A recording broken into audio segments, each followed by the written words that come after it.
Your Excellencies, ladies and gentlemen, it's a great honor for me to participate in the centenary event here in Mvezo. I sincerely hope the whole day, which is dedicated to the memory of Nelson Mandela, will be a great success. I'm sorry I can't be there in person. It is my privilege to also pay homage to Nelson Mandela today. I knew him in various capacities. We were political opponents for the first years of our lives together, of our association. He was a formidable opponent. He had a wonderful sense to grasp the moment, to see the windows of opportunity which opened in politics and to move through those windows of opportunities before they shut again. But he was a worthy opponent, and he was a man of great integrity. And in that sense of the word, it was a pleasure to also be opponents between the two of us, him leading the ANC and me leading the National Party. But he was much more than a politician, a good politician. He was a great man. He had great integrity. He was a great statesman.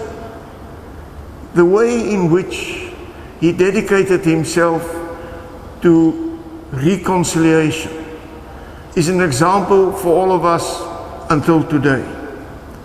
The remarkable lack of bitterness which he shown after 27 years in jail is an example for all of us to follow.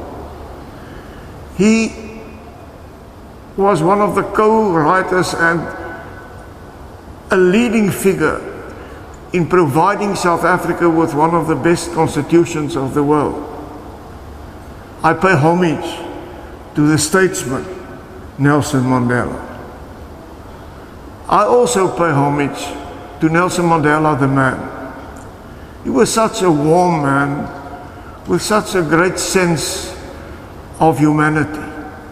He always reached out to people in trouble, to people who go without the means of good living.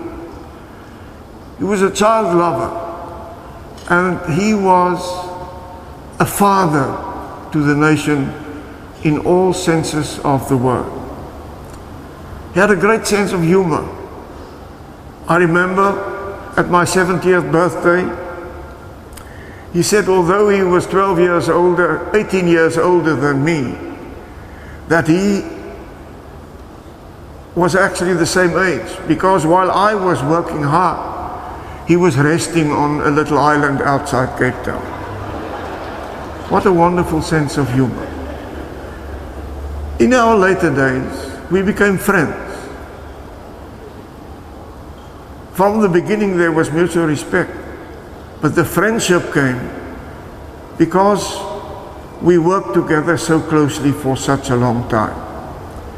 Yes, there were tensions at times between us, but those tensions dissolved, and we came together as friends, especially after our respective retirements, visited each other in each other's homes, regularly spoke on the telephone, did a few things together.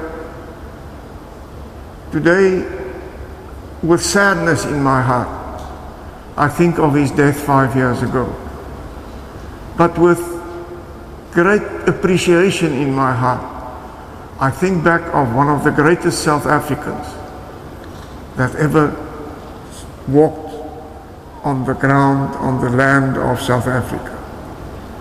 The values for which he stood, unfortunately, are today under pressure in South Africa. It's being eroded or it's being neglected. I sincerely hope that the commemoration of his 100th birthday will lead to a re-evaluation within South Africa, to deep self-examination, and will bring us back to those values of toleration, the value of reaching out to each other, the need for reconciliation, the need to say what he said, in his famous words that never and never and never again should any one group oppress another group in South Africa. Let the memory of Nelson Mandela become a firm guideline for us as to how to deal with our racially divided society. Let us take his hand again and work towards true non-racialism. Let us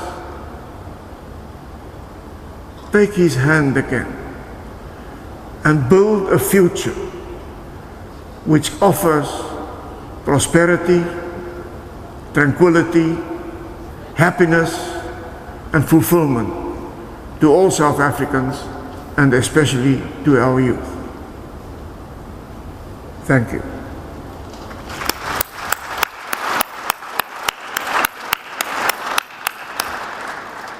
Such a beautiful message, and we thank our former President F.W. de Klerk very much for doing that tribute for Tata Nelson. And it is with great sadness that you think back to 5 years ago, but it almost warms your heart thinking to being here where we are today and what we're actually celebrating, an incredible life. And a man who loved music. And I don't think that we can continue without bringing on some magnificent music and musicians onto the stage. Ladies and gentlemen,